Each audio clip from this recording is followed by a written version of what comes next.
சட்டப்படி இது செல்லுமா, திருமணம் செல்லுமா செல்லாதா? அதை சொல்லுங்க. இல்ல மேடம், அவங்க சட்டப்படி செல்லுமா செல்லாதா அந்த ஒரு வார்த்தை மட்டும் சொல்லுங்க. சட்டப்படி செல்லாது மேடம், நான் ஒத்துக்கிறேன். உனக்கு தெரியுமாமா சட்டப்படி செல்லாதுன்னு? இப்ப பேசுனதால தெரியுமா? செல்லாது.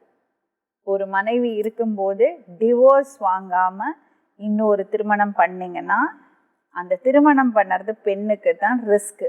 நாளைக்கு எப்படி இருந்தாலும் குடும்பத்தோட போய் சேர்ந்துடுவாரு. எல்லாரும் பங்காளிக்கு பங்காளி சொல்றாங்க. நீங்க அசலு தானே, எங்க சேரும்?